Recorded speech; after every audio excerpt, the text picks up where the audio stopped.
Y'all, hey, welcome back to my channel. Thanks so much for stopping by. Y'all, it is time to talk about the Scribe. We talked about it when I first got it, and we haven't talked about it since. There have been updates, so we need to get caught up. But before we get into all that, go ahead and like this video, subscribe to the channel if you haven't already, and hit that notification bell so you can keep up with the shenanigans. All right, y'all, let's get into this. I'm so excited to talk about the Scribe, what I think about it, and the changes that Amazon has made through software updates. Now, I don't want to get deep into the weeds about what the Scribe has and doesn't have, because I did that in my original video, which you can go back and watch here to get the specs and the details about the device. I want to talk about my impressions of the Scribe and about the changes that Amazon has made recently with not one, not two, but 3 software updates. I've had my Scribe for about 6 months now, I think, and y'all, I still love it. As we talked about before, it's a big old e-reader, right? I've mentioned, I don't know if I said this in my Scribe video, but I know I've said it in other videos, that really it's a big, huge paperwhite with some additional bells and whistles, and I'm completely fine with that. I understand that there are some different opinions from other people, but my thoughts are that Amazon is sort of a leader of the pack in e-readers, and the Scribe is a big old fat e-reader, so it does that very well. The battery life is great. It's got high pixel density, giving it a beautiful display. And of course, it's got the adjustable light and adjustable warmth to the light that you would expect from an upscale, frankly rather pricey e-reader that just gives reading on the Kindle Scribe that extra something. It has a front lit display with light evenly dispersed across the screen, and of course this huge screen that's just an absolute joy to read on. Again, like we've talked about before, because it's big, it can be a bit cumbersome. It's a little bit heavy, and it's absolutely never the reader that I grab to throw in a bag or throw in my purse to read in the car or read somewhere else, like when I'm out and about. But if I'm sitting on the couch reading, this is my go-to reader. It's great for reading PDFs, and we'll get into that. There have been some upgrades to the PDF experience on the Scribe. It's great for PDFs. It's great for newspapers. If you're still a newspaper reader, this big display is made for those sort of spread out layouts of newspapers. Comic books and graphic novels display well on the Scribe now, with the caveat, of course, that color is a huge aspect of comic books and graphic novels as well, so you absolutely lose that when you read in black and white. I guess that's a given, but if you're used to reading graphic novels or comic books on a Kindle, y'all, this is a completely different world. I know I said I wasn't going to get into all that, and I dove directly into all that. So let's get out of that and get into the updates. So like I mentioned, there have been 3 updates. And y'all, as each update has come out, I've wanted to make a video to come on and talk about the improvements that have been made to the Scribe, because each one has had vast improvements. But every time I think I'm ready to sit down and make a video, Amazon's like, hold up, wait a minute, and they drop another update. So I'm going to go ahead and jump in, talk about a lot of the big changes that have come out of the past 3 updates, and just hope that they don't drop another huge update like tomorrow or next week and make this video completely irrelevant. So let's get into it. I'm going to try to do this in sort of an organized manner so that you can follow along and it makes sense, but y'all, there's so much to talk about. The first thing I want to talk about might be my absolute favorite update, and that's the 2-column display in landscape reading mode. Now, I feel like I've talked about this before, so I've probably mentioned it when talking about another e-reader, like one of the other Kindles, because I love it so much. But when the Scribe, let me say this, I feel like when the Scribe first came out, they rushed it to market. And I think I talked about that when I bought it, that I feel like they rushed it to get it to market at Christmas time, and it just felt like it wasn't quite complete. And reading in landscape mode was one of those things that just felt like it didn't work. And it's because it's this humongous screen, and it was just like rows and rows and rows of words, and my brain just couldn't make sense of them because you couldn't set it to a 2-column display like a book. Well, y'all, guess what?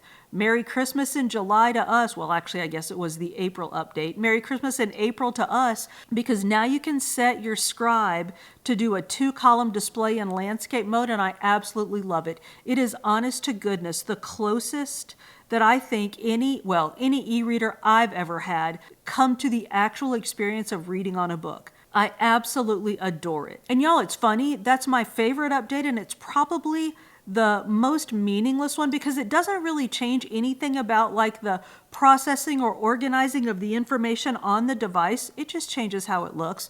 But let's get into some updates that actually change how you use the device and how you store and change information on the device. Let's talk first about note-taking.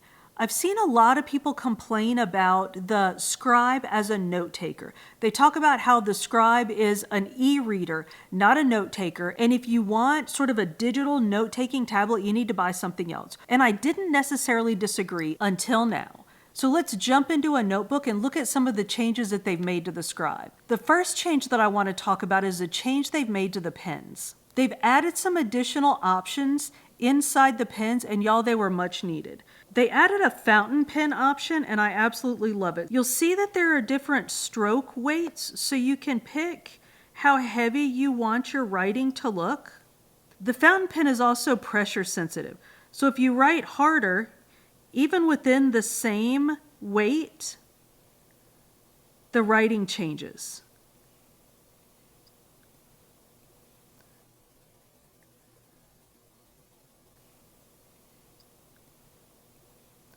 So that's pretty cool. So we have a fountain pen, we have a marker that also has those different options for weight and is also pressure sensitive, but the marker isn't as pressure sensitive as the fountain pen is, but you can still see a bit of difference with how hard or light you write. Now, let's talk about the pencil, which is the other addition. The pencil, again, has the different weights that you can set, but the pencil is very pressure sensitive. So you can write heavy or light, you can shade,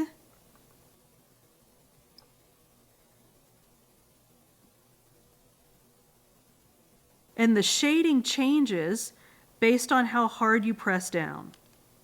It's really neat, and of course, you can erase if you have I think it's called the premium pencil, has the eraser on the end, or you can just click the eraser over here and erase.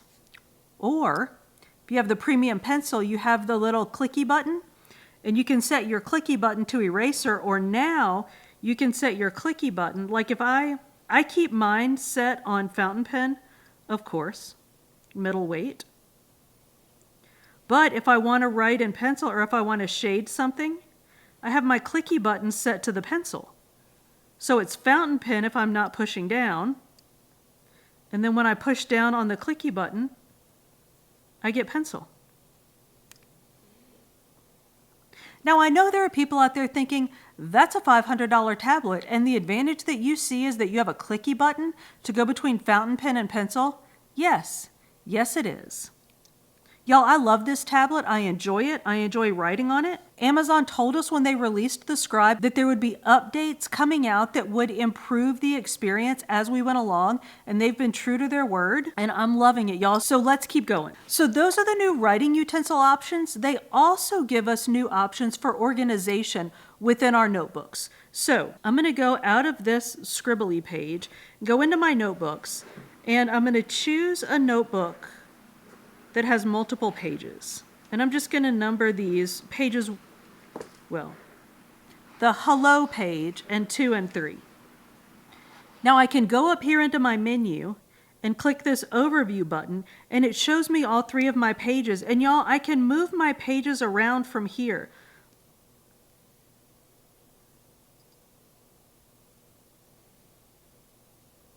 If I select page 2 and click move,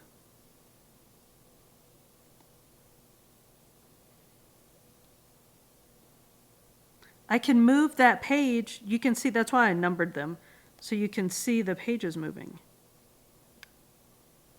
While we're here, let's talk about the Go To Page button.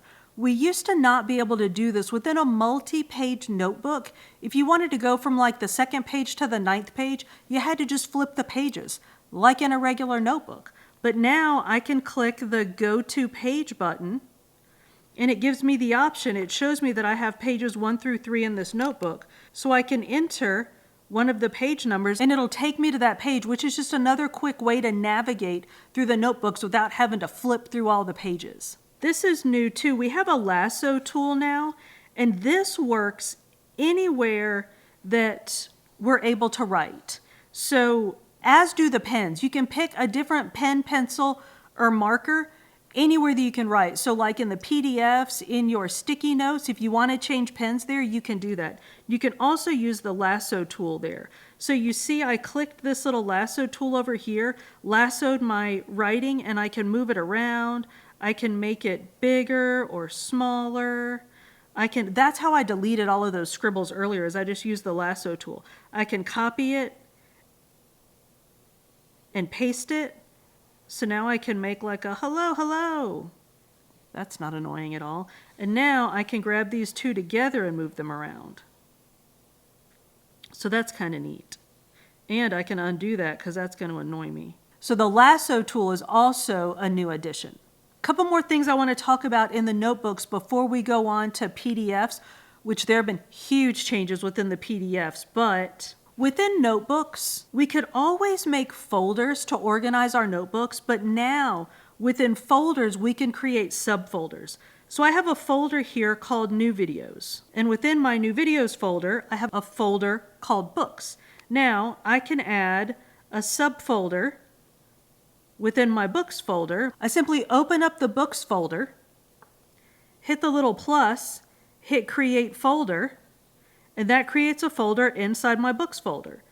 So I'm going to call that TBR, and now I have a TBR folder inside my Books folder, inside my New Videos folder. And y'all, that's a great way to keep things organized. And now I can move this note by simply hitting the 3 dots at the bottom. The 3 dots at the bottom of the note open up a little menu. One of the options is Move, and I can select where I want to move it, and I can move it inside one of my folders or subfolders. So it's a great way to sort things and keep them organized. Oh, one more thing. This is still a little bit lacking, but it's gotten better.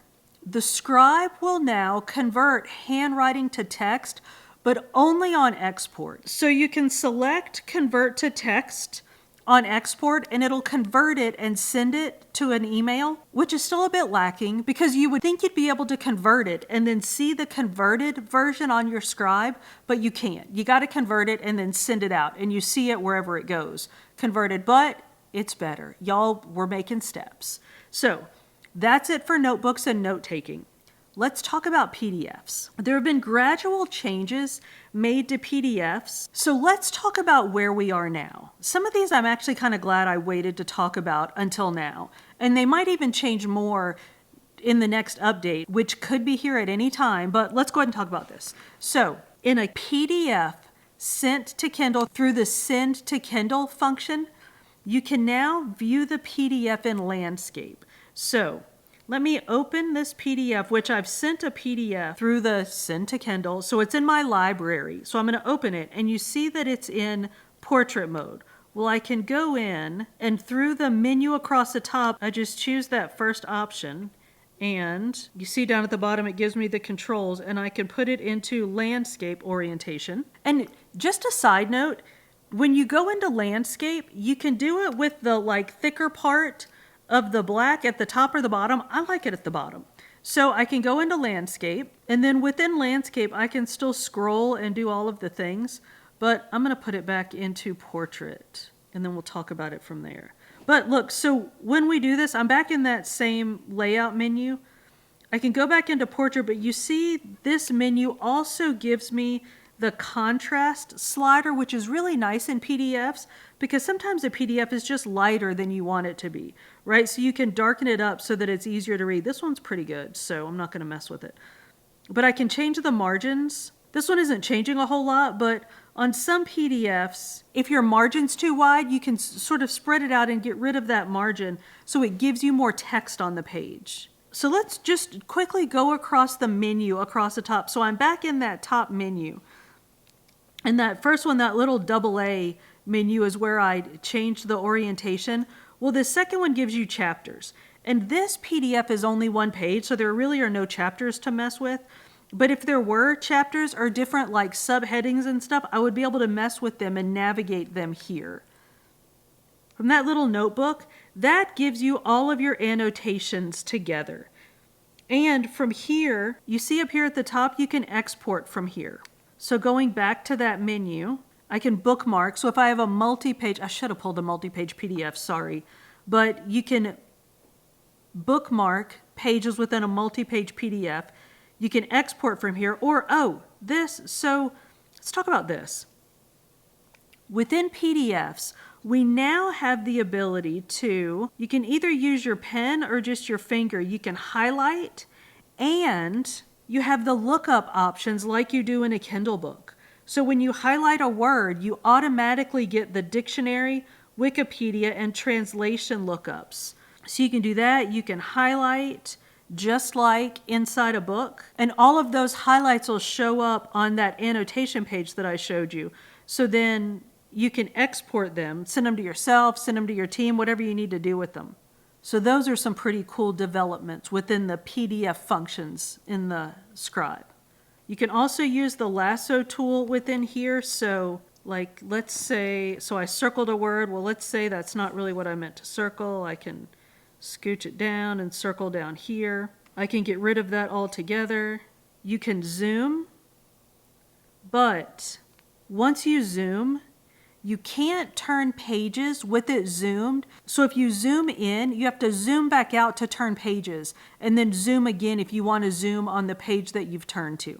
So those are the really big changes, the sort of functional updates to the Scribe. There are some other sort of little things that I didn't mention, but y'all, one other thing that I didn't mention that I think is pretty cool is there are some new lovely screensavers that are unique to the Scribe. So y'all, correct me if I'm wrong, but I think when you buy the Scribe, it doesn't come with ads at all. So other Kindles, you can pick either ad supported or pay like $20 more and get it with no ads. And you can choose to have your book show up on the page or like certain screensavers. Well, there are pretty new screensavers that are unique to the Scribe. And I just think that's lovely. So I had my book cover on here, but then I started looking at the screensavers, and they're so pretty on this big, luscious display that I just have my screensavers on for now. Sorry, some puppies needed an equipment timeout, if you know what I mean.